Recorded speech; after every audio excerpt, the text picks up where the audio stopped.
Hi Muglets, it's time for the final Robin showcase. This time looking at her fully maxed out. As we've done with previous showcases, I do want to stop at some important constellations, primarily E2, because I said some things in previous showcases I want to kind of expand on here. We already looked at E1 extensively for God mode and kind of even compared them, so shouldn't really need to talk about that. While we're going around maxing out her traces, I do want to once again mention that we are playing on the creator experience server, and things may be slightly different from the live version. I personally haven't noticed anything, but it's always something to be aware of. As a quick refresher, E2 increases all allies speed by 16% while she's in Concerto state, and also gives her an extra energy when her talent procs. Her talent activates by other allies hitting enemies, and at base she'll regenerate 2 energy, so with C2 she'll regenerate 3. We're going to do a bit of synthesis so we can build her a little bit better for this showcase, kind of just how I built her for God mode, although at C6 we might see another change of build because it's really going to be focusing on her damage, like she's I think going to be an actual main DPS then. We also will get flowing Nyclo here up to S5, but for now, while we are checking out E2, I do want to leave it at S1 because enhancing this increases the energy regeneration rate we're getting and it can skew things a little bit, and I think an E2 S1 Robin is kind of realistic for some people, whereas E2 S5 is very weird. And for the time being, we are sticking with Sprightly Von Whack and energy regeneration. Taking a quick look at her stats, she is actually quite a bit faster than God mode, and I did that on purpose. Everyone kept telling me you only need 120 speed, blah, blah, blah. As long as she's first, it's fine. But that wasn't really my experience. She always needed that second turn, and I think, you know, because she really only needs attack, getting as many speed subs as you can, I don't think is a bad thing. It will not make Concerto end early because that has a fixed speed of 90. I honestly wouldn't even know what else to give her just besides a bit more speed, so her second turn even comes quicker. If it comes quick enough, we could maybe go off of Sprightly and get some more attack even. So for testing E2 and to see how much faster she can get into Concerto mode after it ends, we're gonna be going back into Memory of Chaos, but not the one we did for Raising mode because that gave us energy on cycle change. I still do think best case scenario, you're taking units that can have multiple attacks to trigger the extra energy regeneration. These 4 have been my main Robin team, just basically a follow-up team. So here we are. We're just going to start with the nice support ability. This usually almost gets her into burst mode, but never quite enough. I mean, she could go into burst mode a little early from the enemy attacks, but something else I'm trying to keep in mind is maximizing the usefulness of the action advancement. Like, all my units are gonna go after her. Maybe we'll do it before the cycle changes though. Yeah, sure, like now, because I want to do everyone else's burst, but I also want to have them stronger because of her boosts. So yeah, she's already back over half. I mean, Concerto is actually coming up here pretty soon. I mean, we'll see here in a second. Maybe we can do Ratio's burst real quick. I mean, with all those follow-up attacks, it was actually pretty close. You can see there, still not quite. It is actually her turn to start. So upon doing a basic attack, we should be able to go back into Concerto. Indeed. Okay, I would actually consider that back-to-back. I think it would have been a lot closer or just straight up not worked if you weren't in a follow-up team though. E2 does do less than I was hoping, at least just from that one battle. We'll of course continue to look at it, you know, throughout the other content we're going to be doing today. Nothing else from 3 to 6 helps her get more energy or increases ally speed or anything. I just wanted to stop at E2 to kind of just focus on that. But yeah, there's E6, a little refresher on that. 450 crit damage on her little coordinated attacks. Before E6, it has a fixed crit damage of 150%. And even for God mode on real account, when we were really just focusing on her damage, we could get it up to like 70k. So I'm really curious to see what this Robin can do. At least to start, I just want to leave her how she's built, including just the attack planar sphere. We will build her full DPS after we get an idea. So now that she's E6, we'll just go back into that same battle and kind of see if we can spot a difference there. Okay, it is ultimate time. Here we go. We're just gonna do a normal attack on this guy. 64? Okay, that's actually less than I was expecting. What the hell? Yeah, there was a 70k. Okay. I also do have to remember there were a lot of differences with God mode. We actually didn't go with the follow-up team. We went with Ron May and Silverwolf. So yeah, doing the same damage is actually really impressive in that case. We'll still keep Aventurine in there, I guess. I would actually like to get to the boss first before we do anything. Okay, here we are. I'm actually gonna start with Silverwolf's ultimate just in case, like, she dies just from that. We did get the def down, that's good. Gonna go ahead and do Robin's ultimate, Ron May's ultimate. We don't really need to do Aventurine's, I suppose. We're just going to normal attack with him to see what that damage is doing now. 87? Okay, it's actually not that much more. Oh wait, maybe I mean, Aventurine's follow-ups are doing 177k, even though he's built completely defensively. And I think that's just because of the extra damage she's doing. Wait, what the hell was that? Why was that 194? Do we not have run? Whoa, okay. That 100, what? Why is that 194 now? What happened? It's possible we didn't have Ranmei's skill? Because I waited till we got to the boss and maybe she didn't have it anymore. Oh my God, okay. Holy hell, 200K. Every time anyone else attacks, 200K, that's stupid. There's one last thing I want to do before going absolute full power, and that is changing her build to be more offensive, like giving her a physical damage boost, maybe in Firmament here. She does currently have 135 speed, so we'll get at least that 12% damage boost. I think that's the only thing we're gonna really change for now, giving her also an attack link rope as opposed to energy regeneration. So our attack did go up a bit at 4,300 now. I think the bigger difference is going to be that physical damage boost though. We're not really doing like in-depth damage tests here or anything, just because there are a lot of steps to get through. We are back at the boss though. Again, I'm just gonna start with Silverwolf's ultimate there. Got the def down, good. Robin ultimate, we still do have Ranmei's skill as we can see there, but I really think I didn't have it last time, at least for the first attack. That should be it. Let's do it. 200K. That's not much different. Wait, maybe it takes a few attacks to ramp up or something. I'm not sure. That is odd. That's barely more than her old build. We were getting like 194K. Could it possibly be that physical damage bonus doesn't actually do anything? I'll test that a bit and I'll be back. Yeah, we were getting about 120 to 130 on those first minions. So we're just gonna swap to a wind damage boost and see if that decreases our damage. Yes, we're doing science. Try this one. 102. Okay, it definitely makes a difference. Yeah, 102. That was usually about a 130, so it does make a decent difference. I do, of course, want to see what about versus an attack orb, and for that we got to synthesize one. Because also with an attack orb, you are increasing the boost you're giving yourself as well, and the rest of the team. So honestly, if the damage is even close with an attack orb, I'm probably just going to stick with that, because even at E6, a bigger attack buff for the whole team, plus herself, is probably worth losing a tiny bit of personal damage. Like we do with our other tests, we are doing pretty much the exact same thing every run, so that it's more or less consistent. I'm just not going to do 10 runs on each, but let's see here. 125. It's really not that much lower than physical orb. I do want to see once more with all the buffs and the boss def downed. That's a, oh, why is it now at 272? How can it be that different? The only thing I can think is that it was a little bit further into the battle and I had normal attacked the boss with Silverwolf a few times, giving her the bugs, but like, that's only a couple of extra % of def down. I can't imagine it did that much, you know? Even though def down is a powerful debuff, that's too big of a jump for that to be it, you know? So we've done a rotation or two. We're gonna go ahead and re-get all the buffs here. We're gonna go ahead and get Ranmei's also. Oh no, wait a minute, memory imprint. This could be the variable. Each stack increases damage dealt by 20% up to 10 stacks. Oh no, okay. I think that's what it is. God damn it. Let's see, 239.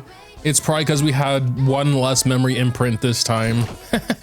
Funny though, just 3 attacks and she's dead. So I think that 200K was kind of right. While we were comparing the different spheres, we should have had the same number of memory imprints because we did the same thing every time. So I think that's still pretty accurate. If you want to fully maximize her damage, then physical damage boost, but I still think attack is more worth it, especially if you have one other at least sub DPS in your team. But enough messing around, let's go and get that cone to S5. Let's just full max her now.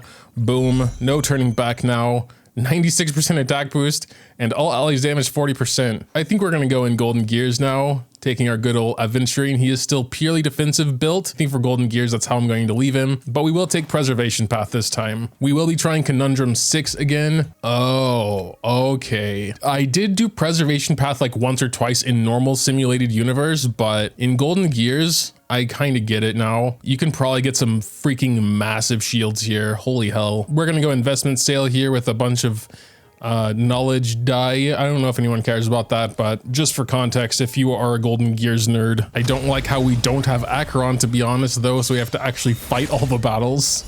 And yeah, obviously we are going to be focusing on preservation cards. Coming to our first boss here, it's honestly not been going that well. We got a negative curio that gives us 0 energy at the start of battle, which was very unfortunate. Yeah, I mean, that was incredibly easy. I don't even know what to say about that boss fight. But last time we mainly started having trouble at the second elite, so we'll see what happens there. The point of this dice is to actually not go into the knowledge things because they need to collapse for you to get the extra shield strength. We're gonna buy a curio from Herta and just kind of hope we have a reroll in there. Nope. Maybe we'll find one if we get lucky. That was literally the worst curio I could have gotten, because especially in a Robin team, that really messes everything up when we start with 0 energy. Ooh, 600k from the little shield thing. Oh my god, okay. That is insane how strong the shields are. They're attacking us and we still have a full shield. What are they doing already? 5,000? I mean, they're really not that big numerically, but I guess because of all the other preservation buffs, they're stronger also. And it's even more annoying that we start with no energy, because when we actually finally do get Robin's burst, it's so much nicer. Like, the enemies are taking stupid amounts of damage every turn, even without Ron May's ultimate. Miss Herda, please. No rerolls. This Herda? This Herda? No, not this Herda either. So I guess before we do the second boss, I'm going to show you kind of what we've been doing. We do have a decent amount of preservation cards, I guess 16 at the moment. A couple of 3 stars in there, a couple of 2 stars, a couple of 1 stars. We randomly got this one 3-star Nihility, and which is useless, but yeah, hasn't been going the best. Here are the rest of my curios. Nothing insane either. And we've come across basically no technique point orb thing, so we can't even use any technique points. I basically only use them on bosses, and we haven't found any in the entire second plane, so yeah, just kind of bad luck. Even so, I'm going to wait until we do his skill at least once before we do the Quake stuff, because yeah, now we have over 10,000 shields. That's pretty wild. Let's see what the Quake thing does now. Kaboom. 344. Killed the thing. She is just attacking us and nothing's happening. That is amazing. I'm so sorry for not going on preservation path. I didn't know it was that strong. Jesus Christ. She will most likely get an ultimate off, so I'm gonna be curious to see what that does to the shield, if anything. Okay, we can finally do Ron May burst, and we're gonna go ahead and do Robin burst as well, because she's gonna come up here in a second. We're going to block that attack. We'll go and start off with a Aventurine attack. Just get a tiny bit more shield here. Oh yeah, and she's going into second phase, so sure. Oh, and Bronia's here, good. Do some extra damage on them. 363, I mean, this wasn't that impressive, to be honest. I'm gonna try and get rid of Bronya first. What are we doing? Still 179 with the Robin follow-ups? I figured it'd be more, but yeah, I guess we are not gonna be doing damage with our characters. We're gonna be doing damage with the Quake. Yeah, the Quake is actually killing them. That's the only thing doing anything here. Someone else said I should be taking Fushwin with Aventurine, and I thought that was overkill. But yeah, I mean, when we're not doing any damage outside of Quake, you may as well just go as defensive as possible. I mean, she's on our last phase. We haven't taken a single HP of damage. She's gonna do her ultimate here, and I guess I do kind of want to see what that does. That shouldn't kill or break, hopefully. Ooh, that was close. All right, ultimate. Oh my god, it didn't even touch the shields. That's so dumb. That's so dumb. Oh my god. Yes, counter me, dude, please. Come get some. Okay, that Quake counter didn't do much. I mean, even with this strategy, I still think Robin is a good source of single target damage. I can't, it's really hard to see. I'll probably do some freeze frames for you guys. But yeah, 197, I saw it there at the end. It's still really good damage, but it's not really buffed. Actually, here in this Golden Gears, I'm actually not sure where it would be buffed now that I think about it. What type of damage even is that? I don't think that's considered ultimate damage. If that's the case, it's kind of hard to specifically buff it outside of just general damage buffs. We actually still have 3 countdowns somehow. I guess we went through it a little too fast. From what I'm seeing so far though, I think we already have strong enough shields. Like, I mean, we're gonna see what happens, you know, for the final boss here, but I really can't imagine it's going to be much of an issue. One thing I am sometimes forgetting to do is to actually try and get the destruction and erudition stuff for this. Let's see what we're actually missing out on. Well, for reverse quenching, we're not really missing out on anything because it only takes effect for allies under 50% HP, which I think we shouldn't have. Like, if we do get under 50%, we have other issues. I am sad about missing out on Displaced Ascent though. This would be with 3 erudition cards, and the physical res pin of the Path Resonant can stack up to like 64% depending on how many ultimates you do. So that would have made like the thing a lot stronger. The final Herda, we actually are ending with only 20 blessings again, which I don't know. It feels very low to me, but yeah, we kind of ran through it a lot faster than usual. Like, oops, didn't want to do that one. Like, we're usually like -5 by the time we get to the boss usually. This was my first time using that dice where you kind of have to try and avoid the knowledge domains to stack up the shield. So that was probably the main issue there.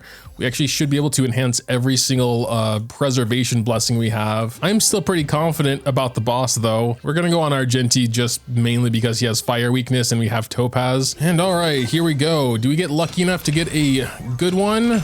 Nope. All right. Yeah, I guess we did something wrong because our shields are only like 18 and 21,000. I had other people saying they got like 30,000 shields, so it's not that far off. And I still think we'll be okay. But yeah, it wasn't the best run apparently. Let's go ahead and do this Quake and see what that does. 1,000,000, okay. Not bad. Oh wait, now we have some over 30k shields. It could be like one of those 3-star cards triggered. Okay, this should even do more than maybe 1.8. Yeah, 40k shield on Robin. That is just wacky, dude. We're gonna go ahead and do everyone's ultimate. Finally, Robin's included. That stupid Curio makes the beginning of the battle so slow. And I guess we'll go ahead and do the Quake as well. I mean, we have 5 enemies here. That should be pretty good. 1.8, yes. We're probably going to ignore the shield things. I don't think we really need to worry about them. Yeah, we're doing like 1.65 with Aventurine follow-up there. That was crazy. I don't know. They're still doing a lot of damage. Let's finish this second phase off with that Quake attack. Oh no, Argenti burst. Didn't do anything. Didn't even touch the shields. Insane. Oh god, wait, here we go.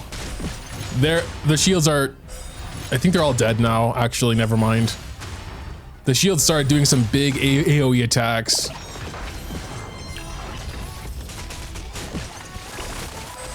Oh my god, that was it. Literally, shields didn't get touched. That was the easiest Golden Gears run I've ever done. Oh my god, that is ridiculous. I hereby officially apologize to Aventurine. He is an absolute god, as long as you go on preservation path. It did take a little bit longer than my typical runs, but I think that was at least halfway because of that negative Curio we got right at the beginning. That was super unlucky. But even with that not great luck, it was still literally a cakewalk. That's crazy. Back to Robin. Yeah, she's pretty strong at E6S5. Didn't really get to see much in Golden Gears there because her damage didn't actually increase. Again, I wouldn't have any idea what this damage counts as because it just doesn't say. So outside of general damage buffs like Ron May's E or Res Pin, I just wouldn't know how to increase that specifically in Golden Gears. But yeah, these max character showcases are really just for fun. So for Genshin, I would try and solo something with them, but this is a turn-based game. I don't think that's going to work, especially in her case, because I don't need to explain that, I hope. Let me know what you think in the comments down below though. Dropping a like or subscribing to the channel if you enjoyed is always greatly appreciated as well. Thanks as always for watching, and until next time.